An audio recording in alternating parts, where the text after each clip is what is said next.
Show. Bom, bora lá, vamos para o tema de hoje. Pensando também na Semana do Desenvolvedor Salesforce, como vocês estão acompanhando aí, o tema de hoje a gente vai falar sobre 7 coisas que todo desenvolvedor Salesforce deveria ter. Quer começar, cara? Tá escutando? Bom, o primeiro, estou escutando. O primeiro de todos, a gente já falou aqui várias vezes, mas eu acho que, pela coleção que a gente separou aqui, eu acho que vale a pena a gente refrisar isso, que é, basicamente, o conhecimento da plataforma, né?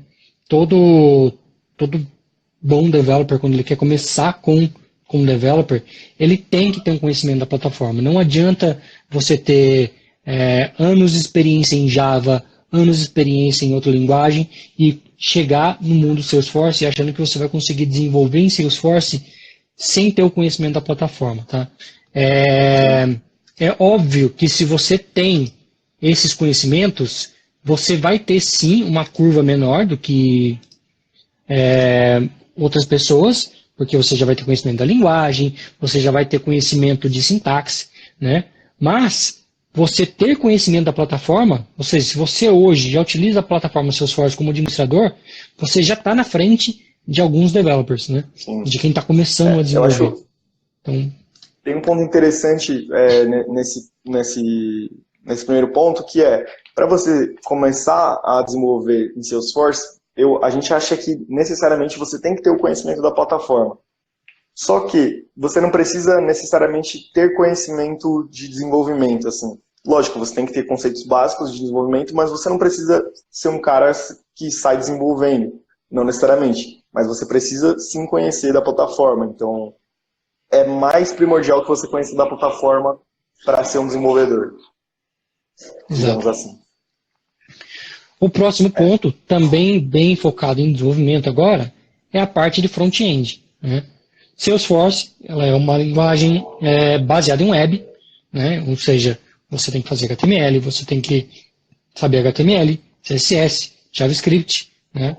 Não tem como você construir algo visual para a plataforma sem ter esses conhecimentos, mesmo que básicos, tá?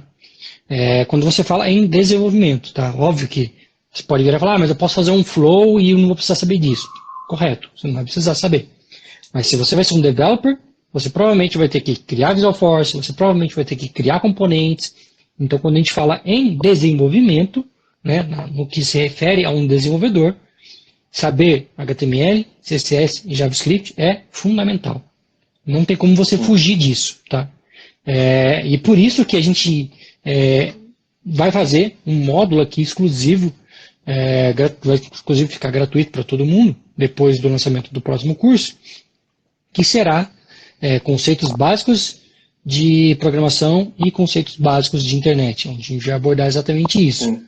Lógica de programação, que é o que a gente acha que para um desenvolvedor começar a desenvolver precisa ter, e HTML, CSS e JavaScript, ok?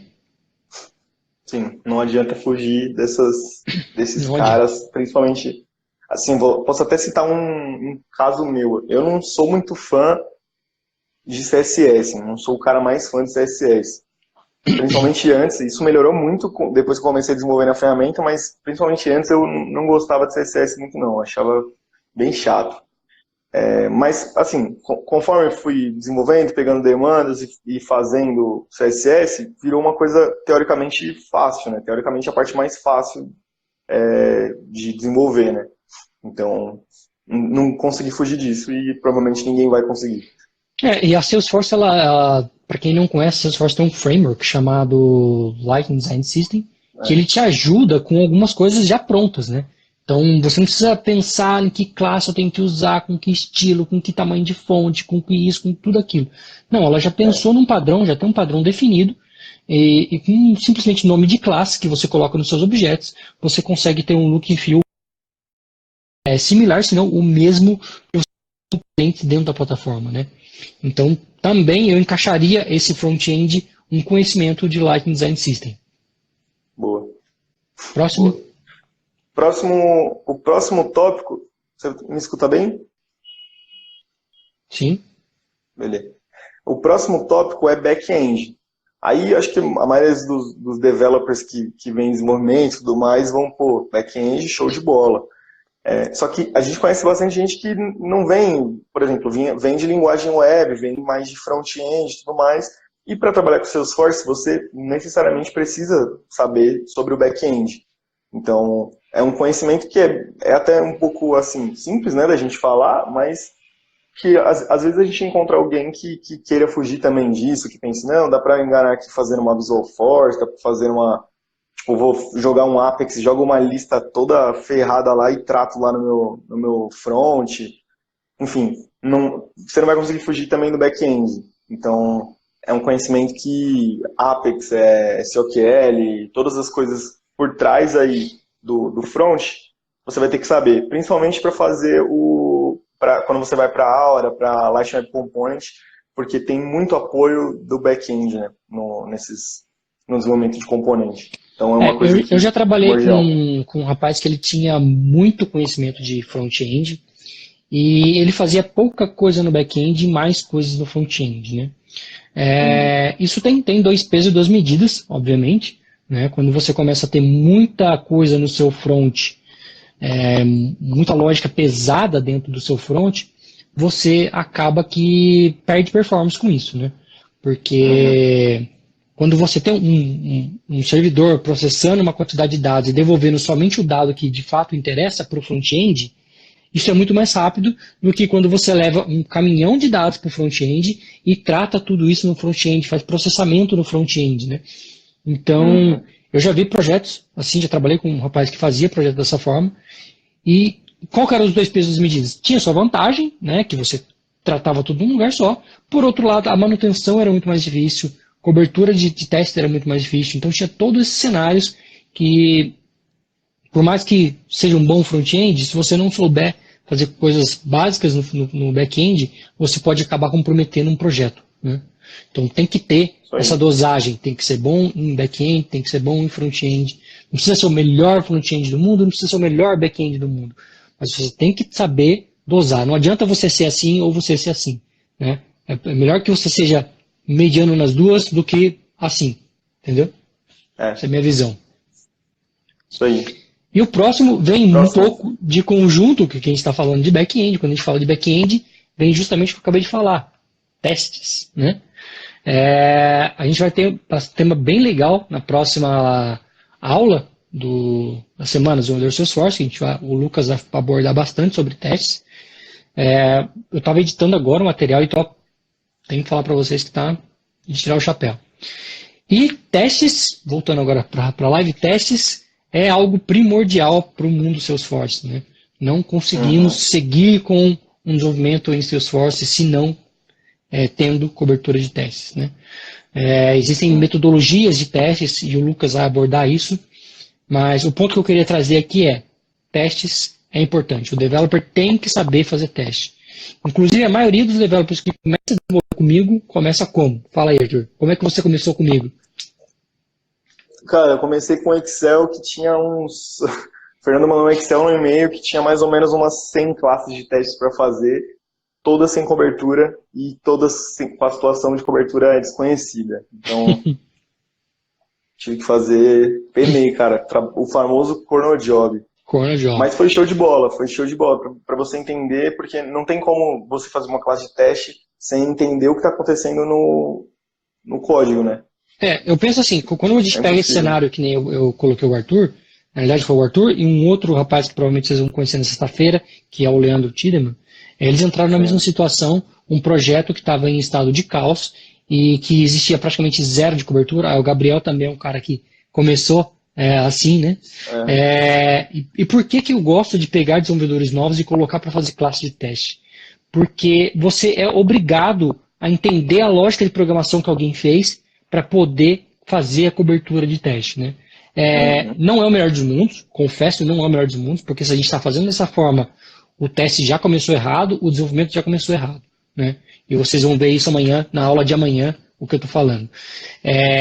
Mas, dado o cenário, né, muitas vezes a gente não encontra, senão a maioria, senão 99% das vezes, a gente não encontra o projeto perfeito, a gente sempre vai pegar um projeto com N problemas, E se não a maioria deles, se não todos, a grande maioria deles, o maior problema é testes unitários, né? As pessoas simplesmente ignoram ele, tem algumas alternativas de tentar enganar o sistema, Bizarras, uma inclusive. pior que a outra, uma pior que a outra. Não recomendo, não vou nem dar spoiler aqui, porque de fato, se você fizer isso, não quero que você seja meu aluno. Então, saber fazer testes, saber como o teste funciona é importante. Se você procurar no blog, eu já fiz vários posts falando sobre testes, testes de mock, testes, detalhes de testes mais profundos. Então, procura lá, joga testes na busca do blog que você vai achar 2 ou 3 matérias lá, 2 ou 3 posts falando de testes. Isso aí. Agora, o próximo tema, puxando esse gancho de busca lá no blog, o testes, a gente considera que é muito importante um desenvolvedor saber pesquisar palavras-chave no Google. O que acontece é uma situação, acho que comigo com certeza é assim, cara, eu conheço da linguagem, sei do Apex, sei LWC, sei Aura, só que não fica guardado aqui, qualquer que você fala eu já sei escrever e saio escrevendo no código. A gente vivenciou isso hoje, né? Hoje, quando eu estava fazendo a aula de amanhã, quando eu estava gravando, eu tive que parar várias vezes no meio, porque eu não lembrava de uma sintaxe de Visual Force. Faz muito tempo que eu não mexo com Visual Force, muito tempo mesmo, mais de um ano que eu não mexo com Visual Force. Estou mergulhado em Aura, mergulhado em LWC. Então, quando você dá um passo para trás, você fala, opa, como é que era isso aqui mesmo? E aí, se você está tentando ser um desenvolvedor, não estou conseguindo desenvolver porque eu não guardo as coisas na cabeça, é impossível de decorar. Cara, ninguém decora. Acho que se não é o seu dia a dia... Eu conheço algumas pessoas. Eu conheço algumas pessoas que eu já vi fazer assim, alguns hardcode na mão, assim. Mas não foi do zero, é um tema que ele está no dia a dia. Né? Igual para a gente hoje, quando a gente precisa fazer um componente Light Web Component do zero. Né? A gente já tem toda a estrutura na cabeça e já é muito mais fácil montar do que quando você não tem essa estrutura na cabeça. Outro exemplo foi na live que eu fiz no canal do Guilherme semana passada, quando eu tive que fazer um componente Aura. Também fazia uns 3 meses que eu não mexia com Aura, 4 meses, e quando eu vou precisar fazer algumas coisas em Aura, eu tive umas dificuldades de lembrar algumas sintaxes. Né? Então, de novo, se eu não soubesse como pesquisar, eu ia sofrer. E esse é o ponto que a gente quer chegar. A gente já já trombou com profissionais que tinham dificuldade de pesquisar. Mas fala assim, como assim? Tem dificuldade de pesquisar? Qualquer um consegue pesquisar? Não, gente, não é. Não é. E aí eu já faço um gancho para o próximo tema, que é o inglês. Né? A gente já falou aqui uma live inteira só sobre inglês, e se você não tem um mínimo de inglês, você vai sofrer como developer. Sinto lhe dizer. É preciso ter o inglês. Não precisa, Fernando, tem que falar fluente. Não, você tem que saber algumas palavras-chave em inglês. Né?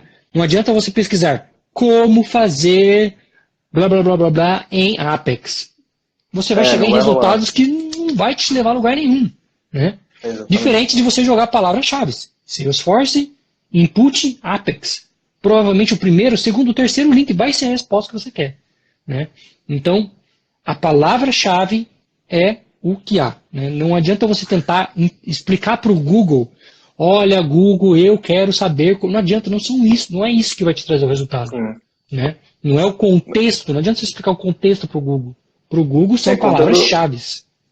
Uma experiência que eu tive também, o Fernando até me ajudou há muito tempo atrás. O primeiro projeto que eu peguei, eu fiquei mais ou menos umas 2 semanas pesquisando. 8 horas por dia eu pesquisei para chegar no problema do personal account, lembra? Pedi ajuda do Fernando, a gente foi lá, caçou, não conseguiu. Pesquisei, aí a gente foi pesquisando junto. Eu sei que foram 2 semanas lendo, só lendo as coisas para chegar a uma conclusão de que não daria mesmo para fazer. Então, cara, pesquisar vai fazer parte do seu dia a dia com certeza, e inglês igual, assim, vai fazer parte do seu dia a dia. Então, você não precisa ser fluente ainda e também não precisa decorar tudo, você só precisa se esforçar e estar disposto a buscar, né? A gente já falou aqui, quando a gente fez a live exclusivamente de inglês, você tem que se dedicar, você tem que começar a aprender, escutar, ler algumas coisas, mesmo que seja a passo de tartaruga, mas comece. Né? Se você não começar agora, daqui a um mês você vai se arrepender de não ter começado hoje. Né? Então comece, porque e quando for tentar fazer uma pesquisa, tente colocar termos em inglês, isso vai te ajudar a mudar a forma de pensar. Pesquisar no Google não é colocar Senhor Google, como eu faço para o meu input funcionar na Visual Force? Não. É a palavra-chave. Salesforce, input, Apex. Ou Visual Force. Entendeu? São palavras-chave que você vai chegar no seu resultado. Basicamente é isso. Isso aí. E por último, para fechar o tópico aqui, é controle de versão de código. A gente já falou isso aqui na live da semana passada, se não me engano foi na quinta passada. E deixa eu ver se foi na quinta mesmo. Foi na quarta-feira passada. E por que a gente bate, por que eu bato de novo nessa tecla? Né?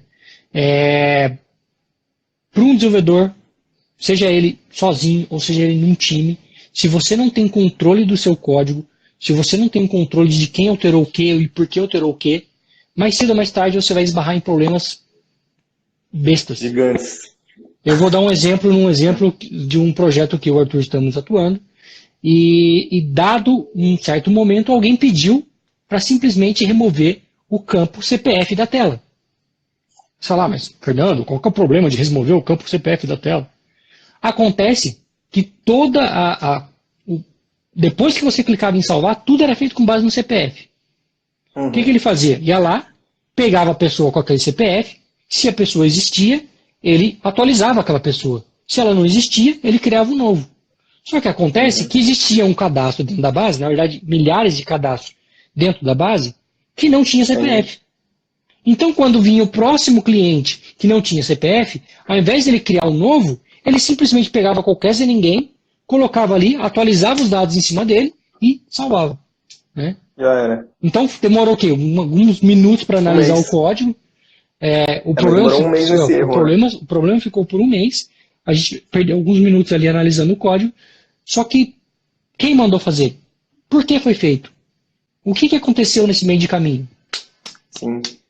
A questão é, as informações a gente tem, as pessoas falam, só que a questão é, esse projeto é um projeto pequeno. Vamos levar isso para uma esfera de um projeto gigante com milhares de orgs e uma entrada de 1000 leads por dia.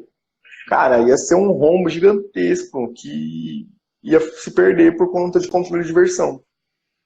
Então, é uma coisa simples que causa um problema que é irreversível. Porque não tem o que fazer, o dado foi atualizado, não tem como você ir buscar... E como a gente já falou aqui, né? Então, notem que aqui a gente está falando de um problema de código, né, que afetou o problema de dados. Né? Então, para você ver a gravidade que pode acontecer detalhes como esse. E aí, se eu fizer um gancho, é que nesse caso não se aplicava, porque a gente está falando de um projeto onde a empresa só tinha um developer. Mas se você está numa esfera um pouco maior, e aí eu volto para o que a gente falou na semana passada, que é a questão do code review. Né? Numa dessas, se você tem uma aplicação, você comita o seu código e pede para outra pessoa revisar, muito provavelmente essa pessoa ia estranhar e ia falar, cara, você está usando o CPF aqui, por que você tirou? Né? Então, são pequenos detalhezinhos que podem evitar um bug enorme. Gigante. Né? Gigante. A gente está falando de um mês de dados que foram substituídos. Né? Numa empresa pequena, sim, mas um mês de dados comprometidos. Agora, imagina se fosse uma empresa enorme, sei lá, vamos pegar uma empresa grande com o Salesforce, que é Sul América. Imagina a Sul América com uma tela de reembolso e simplesmente você tira uma informação valiosa lá de dentro, que é a chave. Né? O tamanho do rombo que isso ia causar. Um rombo. Ia ser. E assim, muitas vezes é impossível de você voltar a esses dados. Não tem como. Eu acho que esse é o trabalho de um developer, ele é muito delicado por conta disso. E aí eu até queria colocar um ponto 8 aqui, extra. Eu acho que um developer também deveria conhecer sobre deploy, sobre sandbox, que inclusive foi o vídeo que a gente fez. Sim. Que é mais ou menos, assim, o tópico poderia ficar como governança de org. Por quê? Porque você como developer tem que saber o que tem em produção, o que está atualizado em produção e como está a sua sandbox. Isso se você for do cliente, né? Claro que se você estiver trabalhando numa consultoria, muito dificilmente você vai ter acesso à produção e saber como está. É responsabilidade do cliente manter atualizada. Só que muitas vezes a gente já teve que procurar erro em coisa que produção era uma coisa e aqui era outra.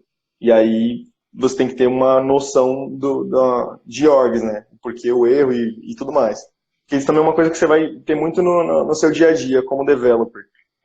Você tem que achar a diferença do por que está acontecendo o erro, né? Do por que está acontecendo isso, por exemplo. De ter um rombo nos leads de uma empresa. E eu lembrei de mais um aqui, então o nosso oitavo vai virar nono aqui. Um bônus, Boa. mais um bônus. Era 7, agora virou 9. Debug é justamente o que você está falando, debug. Né? Desenvolvedor tem que saber debugar, tem que saber procurar erros. Né? Pode parecer uma tarefa simples, mas não é. Você olhar o código, bater o olho e ver onde está com o problema, não é para qualquer um. Isso demora um tempo, você precisa de uma certa maturidade para isso. Vou ser bem sincero. Mas é algo completamente possível. Né? É óbvio que quem está de fora tem mais a facilidade. Né? Quando você olha um projeto, deixa eu voltar aqui, você está procurando um bug. Né? Então você, desenvolvedor, está lá tentando debugar e não consegue achar um bug. Muitas vezes a pessoa que vem de fora te ajudar, muitas vezes ela pode até nem conhecer da programação. Mas só o fato de você ter que explicar para ela o problema, você já vai ter uma visão diferente. Isso tem que ter uma técnica, chama técnica do patinho, isso. Que a ideia quem teve essa ideia é você pegar um patinho de borracha e explicar o problema para ele. Que de fato pode ser que você chegue nessa solução. Já aconteceu comigo, eu estava com um problema, e eu fui explicar para um amigo meu que não era developer, e ele, mas será que não é isso, isso, isso? E eu dei a variável com o nome dele. Eu falei, essa variável vai ter o seu nome. Isso acontece muito. Né? Então, além de saber debugar, você tem que saber a hora de pedir ajuda de alguém de fora. Muitas vezes, você não vai chegar numa solução, sabe por que não bate esse negócio? Por que tá certo? Tá tudo certo, cara. Aí vem alguém de fora, olha o negócio e fala, mas não é esse negócio estranho aqui, não? Você fala, puta, é isso mesmo. Né? Então, inclusive, às vezes, até quando você pede ajuda e vai explicar para a pessoa, dependendo de como você está explicando, você já está explicando de forma tendenciosa a ficar do mesmo jeito. Então, às vezes, é mais fácil você deixar a pessoa te perguntar as coisas e aí você vai do ponto de visão dela, né? Você sai do seu ponto de visão e talvez você ache a solução, né? É isso aí. Mas é um bom ponto também. Beleza, pessoal? A gente extrapolou o tempo aqui, mas assunto gostoso e necessário. Né? Se você quer ser um developer, se você quer ser um bom developer, eu acho que esses tópicos são primordiais. Se você tem, em algum deles você está abaixo da média aí, eu tentaria nivelar isso daí para ficar tudo coerente. Tá bom? Amanhã, espero, não vou prometer 100% que vai estar 9 horas da manhã o vídeo lá, porque ainda tem muita edição para fazer. Mas eu espero, o quanto antes, amanhã, na parte da manhã, disponibilizar então o nosso segundo vídeo da aula da Semana do Desenvolvedor Salesforce. Se você ainda não assistiu o primeiro vídeo, corre lá, dá tempo de assistir ainda. Se você ainda não se inscreveu, ainda dá tempo de se inscrever para poder assistir o primeiro vídeo. Você tem que estar inscrito para poder assistir o vídeo. E é isso. A gente se vê então amanhã aqui na live às 9h41. E de manhã eu espero até às 9 horas poder disponibilizar o vídeo para vocês.